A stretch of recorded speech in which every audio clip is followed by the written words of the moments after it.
dal TG Sicilia le principali notizie di questa edizione.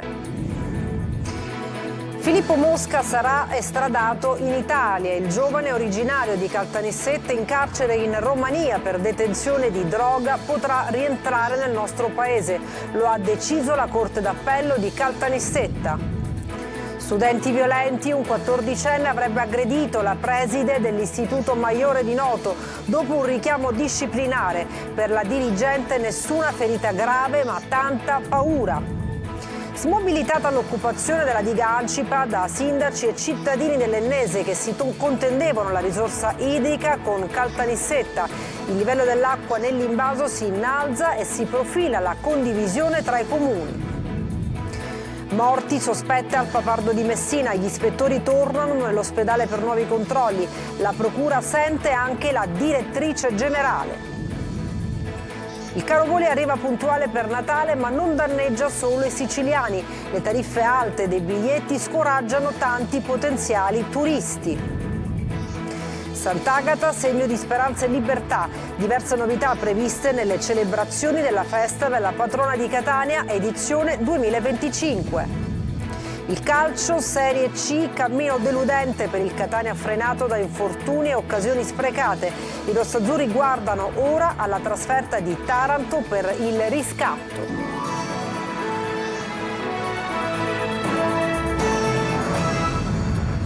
Bentrovati. Filippo Mosca, il giovane di Caltanissetta detenuto in Romania per importazione di droga, sarà estradato in Italia. Anche per lui, come per l'amico Luca Cammalleri, la Corte d'Appello di Caltanissetta ha disposto il rientro. Rita Cinardi. Filippo Mosca sarà estradato in Italia. Anche per il giovane nisseno detenuto in Romania insieme all'amico Luca Cammalleri per importazione di sostanze stupefacenti, questa mattina è arrivata la sentenza della Corte di Appello di Caltanissetta che ha riconosciuto la sentenza del Tribunale di Costanza disponendo il suo rientro per continuare la detenzione in Italia. Adesso per Filippo Mosca, così come per Luca Cammalleri, per il quale era stata emessa sentenza il 13 novembre, saranno attivate le procedure di trasferimento che avverrà con tutta probabilità all'inizio del nuovo anno. La mamma di Filippo Mosca, Ornella Matraxia, che da sempre ha lottato per aiutare il figlio, inizialmente detenuto nel carcere di Costanza in condizioni che la famiglia ha definito disumane, ha commentato positivamente la sentenza che quantomeno consentirà al giovane di trascorrere il resto della pena in un penitenziario italiano. I due nisseni, che già hanno trascorso in carcere 1 anno e 7 mesi, dovranno scontare altri 6 anni. Da una parte sono più serena che Filippo arrivi in Italia, ha detto la mamma, dall'altro c'è l'amarezza di una pena troppo severa, 8 anni e 6 mesi senza un briciole di prova e con un processo farlocco, ha commentato. La famiglia di Filippo Mosca ha fatto ricorso alla Corte europea e farà di tutto per far sì che venga rivista la condanna. Filippo Mosca e Luca Cammalleri furono arrestati in Romania dopo che una ragazza che era in loro compagnia si era fatta recapitare un pacco nell'albergo dove stavano trascorrendo le vacanze, all'interno del quale la polizia aveva trovato 150 grammi di droga. Nonostante la terza imputata si fosse assunta la piena responsabilità del possesso della sostanza stupefacente, i due nisseni sono stati condannati. Ancora un'aggressione tra le mura scolastiche. Un 14enne avrebbe aggredito la preside dell'Istituto Maggiore di Noto. Per la dirigente nessuna ferita grave ma tanta paura. Francesco Aloi.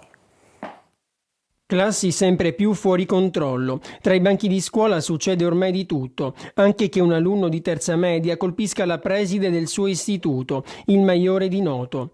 Tutto sarebbe partito in classe quando il 14enne avrebbe lanciato qualcosa dalla finestra, forse una sedia. Così la professoressa gli avrebbe intimato di andare in presidenza.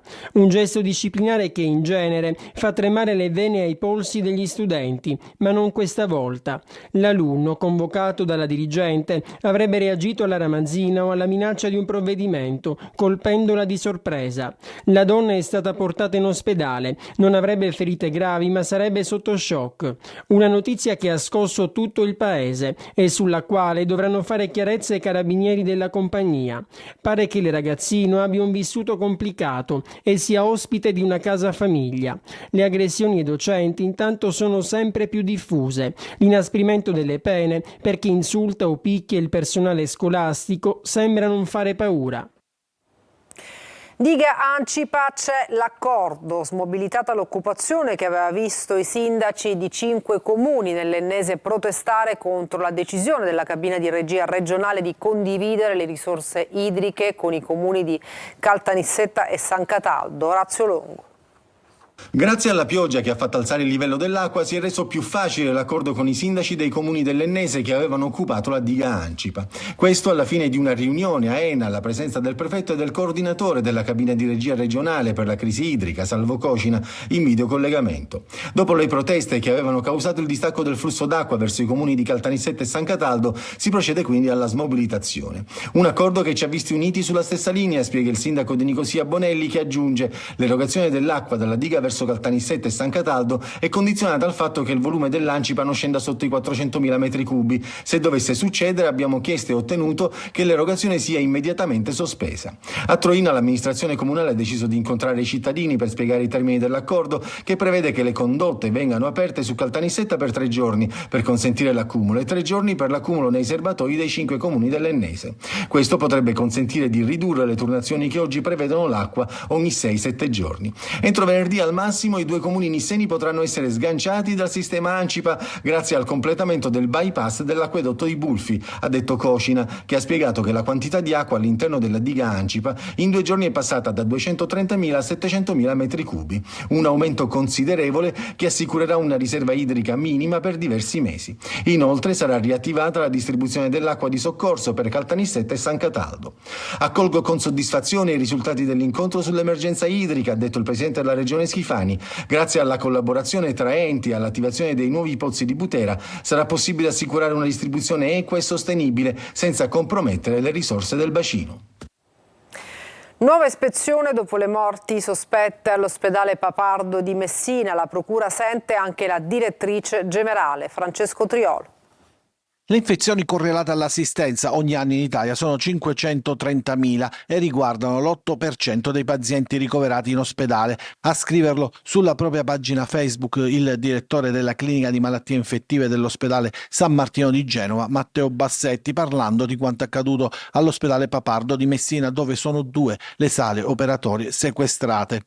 Nessuna intenzione di parlare per adesso da parte dei vertici dell'azienda, anche perché nella struttura ospedaliera della zona nord di Messina è una giornata particolarmente intensa. In mattinata la seconda ispezione dei tecnici per ulteriori prelievi ed analisi nelle sale operatorie sequestrate e poi l'interrogatorio della direttrice generale con i magistrati della procura che stanno seguendo le indagini. Puntuale per il Natale arriva il caro voli per raggiungere la nostra regione. Un problema non solo per i siciliani ma anche per il turismo. I prezzi alti dei biglietti scoraggiano tanti potenziali turisti. Marco Gullà. Puntuale come ogni anno. Il mese di dicembre in Sicilia è anche sinonimo di caro voli. Sì, perché nonostante gli interventi del governo regionale, molti siciliani che vorranno tornare nell'isola in occasione delle festività natalizie dovranno pagare un conto salato, ovvero il biglietto aereo. Tutto ciò rappresenta anche un danno per il turismo. Molti possibili visitatori potrebbero cambiare itinerario per avere un prezzo più vantaggioso e preferire quindi altre mete. Una volta costavano la metà, si può dire.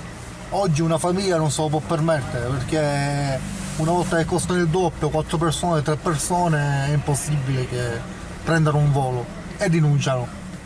E per noi è un danno enorme perché arriva un quarto delle persone degli altri anni. Questa è una delle tariffe più vantaggiose se da Milano si vorrà raggiungere Palermo prima di Natale e andare via dopo Capodanno. Un po' tanto sì. Dovrebbero abbassare secondo me i prezzi. Molta gente addirittura rinuncia a ritornare per le feste. Sì. Già dal 15-20 di dicembre le tariffe sì, anche se il biglietto si dovesse fare 2-3 mesi prima, quel periodo è cosiddetto blindato. Si deve, tranne che non si prendono voli molto scomodi. Se del mattino, 10 di sera, ma comunque sono sempre tariffe alte. Il governo regionale ha messo in campo alcune strategie, sconti per i residenti siciliani e anche un treno low cost in partenza dal nord verso il sud in concomitanza delle feste. Basteranno a fronteggiare quello che ormai è un problema atavico per tutti i siciliani? A Messina vanno giù le baracche del rione Taormina in uno stato di degrado da 20 anni. Era la seconda baraccopoli della città per estensione con oltre 400 famiglie. Francesco Triolo. Anche questo è il risanamento a Messina. Aree, baraccopoli piene di rifiuti, ricettacolo di immondizia, degrado. Il subcommissario per il risanamento Marcello Scuria mostra il retro delle baracche di via Taormina a Messina, casette che stavano lì da 20 anni in attesa di una demolizione. Nel frattempo qualcuna veniva rioccupata e poi sgombrata, un'area strategica a Gazzi di fronte allo Stadio Celeste che poi consentirà di collegare la zona sud con la via del mare. Anche questo è il risanamento, perché anche qui ad una situazione di degrado conclamata sotto gli occhi di tutti, vediamo di restituire bellezza oltre che risanare un'area importante. Legno, Eternit, materiale ferroso, c'era di tutto, 60 giorni di tempo per completare i lavori, la demolizione di una decina di baracche e gli interventi di pulizia in tutta l'area interessata, la seconda baraccopoli della città per estensione con oltre 400 famiglie. Noi spesso abbiamo sentito parlare sempre di Fondo Fucile, ma Fondo Fucile in fondo aveva soltanto 100, per carità una grande baraccopoli, ma 135 baracche, qui sono 411, quella più grande in assoluto poi è a Ritiro, dove sono 75.000 metri quadrati, lì dovremo lavorare a un censimento aggiornato che in questo momento non abbiamo. Palermo, scoperti 2 depositi di armi e munizioni. In un laboratorio venivano nascoste le pistole che alcune baby gang avrebbero utilizzato nella movida violenta. Tonino De Mana. Era un esperto di armi e al tempo stesso un punto di riferimento per criminali e baby gang, tanto che ogni suo movimento veniva seguito dalle forze dell'ordine. La Guardia di Finanza di Palermo ha arrestato un 41enne che reperiva, assemblava o modificava qualunque tipo d'arma da fuoco. Le perquisizioni sono avvenute in un garage nel quartiere Villa Santa Rosalia e in una villa circondata da un grande terreno a Ciaculli, alla periferia di Palermo. Dopo aver pedinato l'uomo, le fiamme gialle sono entrate in azione sequestrando silenziatori, caricatori, 1400 proiettili e 14 pistole, alcune abilmente nascoste in un sottotetto in legno. Scoperto un vero e proprio laboratorio con banchi da lavoro, macchinari e ogni tipo di strumento necessario per modificare o assemblare armi e addirittura per incapsulare proiettili. Sul bancone c'erano ancora una pistola semiautomatica in corso di lavorazione e alcune canne di fucile. Secondo alcune testimonianze, il laboratorio era frequentato da giovani che avrebbero avuto a disposizione armi poi utilizzate nel corso di risse nei luoghi della movida e sfociate anche nel sangue. Una stanza tutta per loro. A Catania nasce la casa che accoglie i padri separati in difficoltà. È la prima casa vincenziana in Italia. Padre Sirica ricorda, qui potranno ospitare anche i loro figli. Giusy Lazzara. I padri separati non hanno uno spazio dove poter incontrare i propri figli, se no la Villa Bellini, il McDonald's o altri luoghi stando insieme ad altre persone. In queste stanze ancora vuote ma piene di luce, i papà separati in difficoltà potranno accogliere i loro figli. A Catania nasce la prima casa vincenziana in Italia, voluta da Papa Francesco fra le 13 realtà presenti in tutto il mondo. Nell'ex monastero Pio IX, in pieno centro, al primo piano all'interno della corte, 5 le stanze, una cucina, una lavanderia e una sala da pranzo. Non mancheranno gli spazi all'aperto per far giocare i bambini.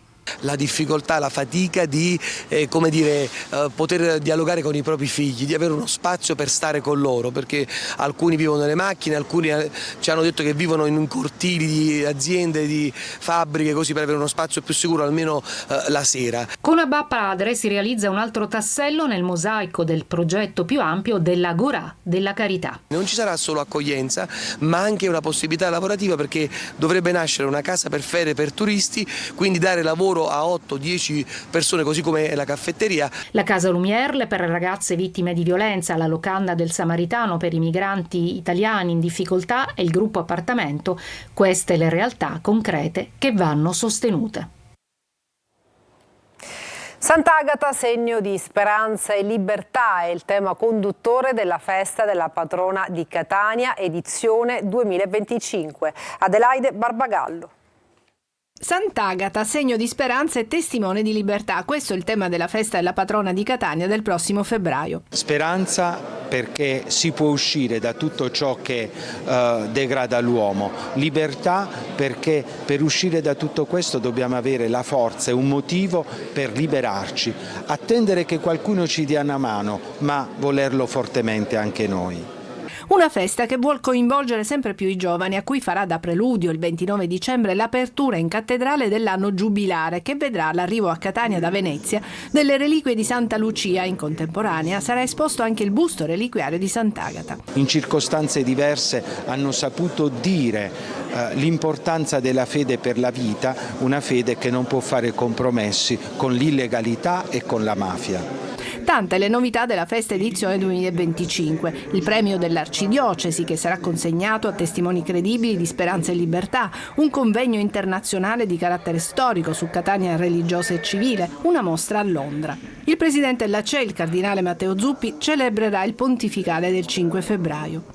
A salire sulla carrozza del Senato anche quest'anno non sarà il sindaco trantino, ma 3 ragazzi che avranno vinto il concorso Catania è casa. È anche l'occasione per incoraggiare i nostri giovani a partecipare alla campagna, in questo caso di comunicazione Catania è casa. Alcuni spettacoli si svolgeranno all'Anfiteatro Romano, il concerto della sera del 3 febbraio e poi ancora concorsi, pellegrinaggi, tutti eventi che mirano a coinvolgere i giovani. Sanremo 2025, comunicati i nomi dei 30 cantanti in gara al Festival della Canzone. A rappresentare la Sicilia Marcella Bella, l'artista catanese che ha pubblicato da poco un album dedicato all'Etna. Eva Spampinato. Marcella Bella.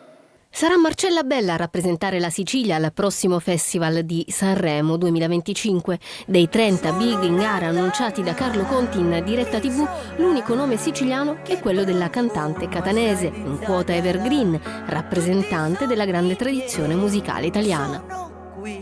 Per Marcella Bella questa sarà la 9ª partecipazione al Festival della Canzone Italiana, dove debuttò nel 1972 con il brano Montagne Verdi.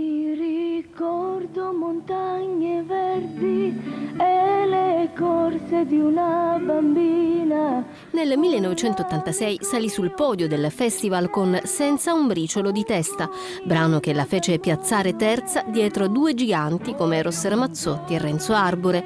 L'ultima partecipazione risale al 2007.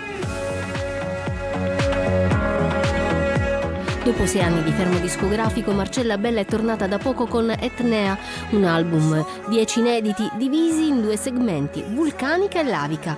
Il ritorno di una signora della musica italiana ha avuto come spinta esplosiva quella dell'Etna, vulcano che la rappresenta e chissà che non le farà fare scintille laviche anche sul palco dell'Ariston.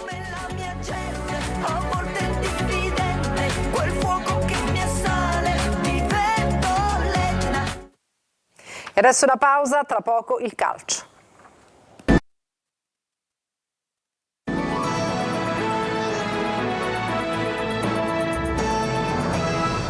Bentornati al TG Sicilia, adesso il calcio, vittoria scaccia crisi per il Palermo che ieri al Barbera ha piegato 2-0 lo Spezia, rosanero che adesso vana alla ricerca della continuità. Marco Gullà.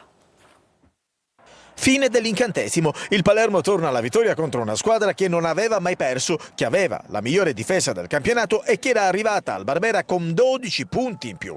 2-0 allo Spezia e 3 punti vitali per la compagine rosanero, in vantaggio con Banica nel primo tempo, poi nella ripresa su colpo di testa di Ceccaroni l'autogol dei liguri. Una prestazione decisamente positiva quella offerta dagli uomini di Dionisi, sempre sul pezzo e ordinati come non mai. Una bella partita tra 2 squadre che sono state intense, che hanno messo le loro qualità. Noi abbiamo nel primo tempo pareggiato le loro qualità a livello di intensità, di aggressività, di seconda palla, e al tempo stesso siamo stati qualitativi e infatti ci siamo ritrovati da subito ad attaccare, da subito a creare occasioni.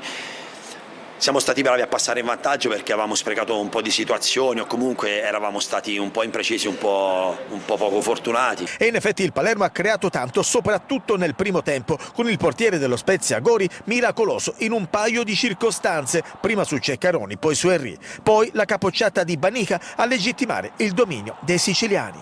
Partita importantissima, anzi molto importante.